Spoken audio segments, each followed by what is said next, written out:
Well, Tammy, welcome to the show. Hello, I'm so happy to be here. We're glad to have you here. Tammy's part of our Grant Summit interviews. We had to rearrange some things because Grant Summit is always a bit of a fabulous but crazy time. So, we're catching up a little bit after Grant Summit happened. But we're talking to Tammy because she is the public member of the Grant Professional Certification Institute Board of Directors. In fact, by the time you're listening to this, she will have finished her final term. I believe you've been on that board for 8 years. I think you served an unexpired term and then did two full terms of your own. Exactly, exactly. Yeah. So for people who are not familiar with the Grant Professional Certification Institute, this body administers the National Grant Professional Certified, the GPC credential.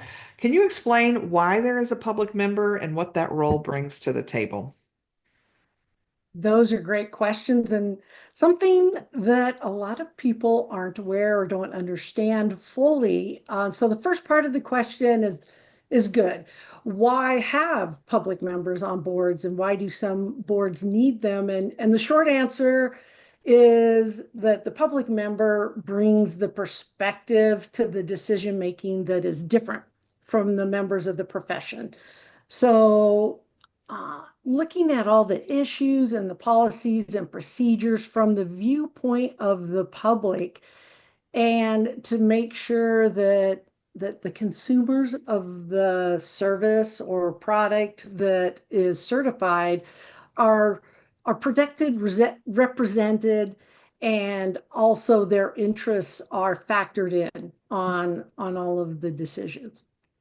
So that's my role and what I bring to the board. And there's, uh, it isn't like a special assignment. I'm still a voting member of the board. Mhm. The public member is, so attending all the meetings and having a basic understanding of the profession, the credential, the GPC credential is something that I need to have.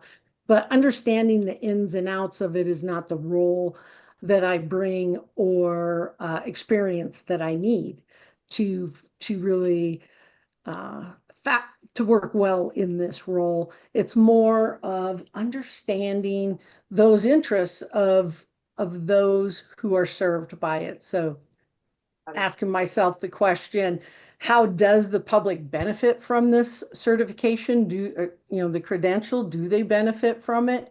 And if they don't, making sure that we build it up or change it or have policies and processes to really strengthen that. And the GPC is really, I've enjoyed working with that because there is so many obvious benefits to people who have the credential and understanding that if you have the credential, that's what it means, that you have the experience as a grant professional.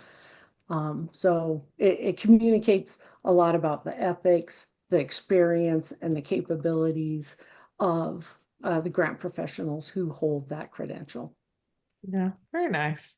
Yeah, I was actually on the GPCI board when someone had done the research and was like, hey, we don't have this thing and we should. So for the first couple of years, there wasn't a public member, but they brought it for all the reasons that you talked about, Tammy. And it was interesting trying to find, to start off with someone who, because you need someone who understands what grant professionals do, but they themselves would are not a grant professional. And so it's, we kind of all, I remember the first year, everybody was putting out feelers like, who do we know that sort of touches this, but isn't a GPC or wouldn't want to be a GPC because that's not in their wheelhouse. And so it does bring an interesting perspective, I think, that is needed. It's helpful.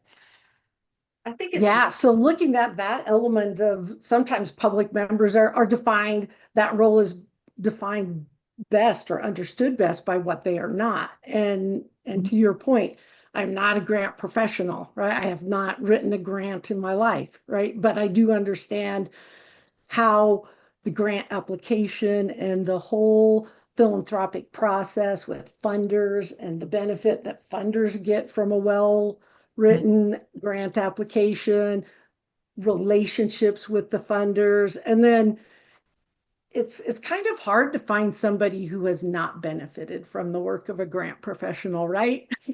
That's So, because they may the not know it. everybody grants do so much. So really not being a present or former member of the profession, not related to a member of the profession, and no financial stake in the profession.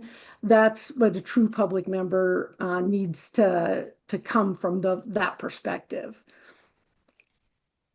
I think it adds so much to any board, and um, I wish it was more common, um, to consider that, especially for these kinds of professional association boards. I think it's just really important to bring someone who is adjacent in the field, but not so immersed in it that then you sort of get out of that mind meld kind of thing where everybody is thinking and saying the same things all the time, and then you might miss something, So thanks Yeah, for bringing that perspective.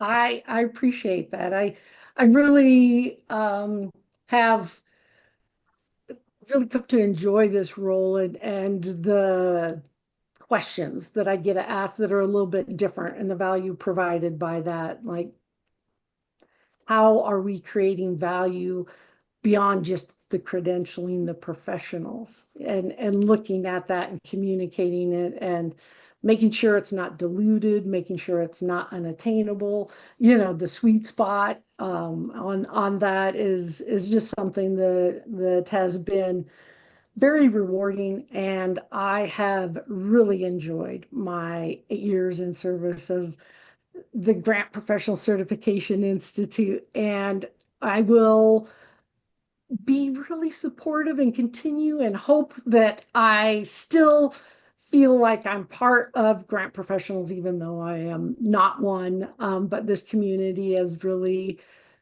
being involved in it has changed my life and really grown to love grant professionals, and anything that I can do to hold them up and let other people hear their voice and see how awesome grant professionals are. Because if you had extra time, you wouldn't talk about yourselves, right? You would go fill out another grant application or look for another funder, right? You're not, um, but there's an element of party still in the grant professionals. They're quirky, love each other, great. So I am just so excited to have been part of this community and hope to continue being part of the community going forward in my support.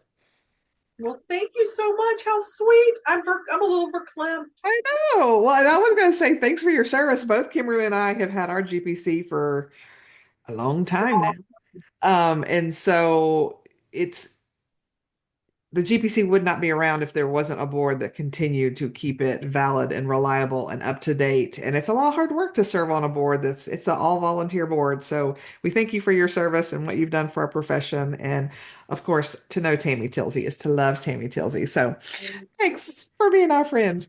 Thank Oh, you. thank you. Thank you. And thank you for this opportunity to talk about such a great organization on such a fun and growing podcast. I really appreciate the invitation. Thank you so much. Thank you.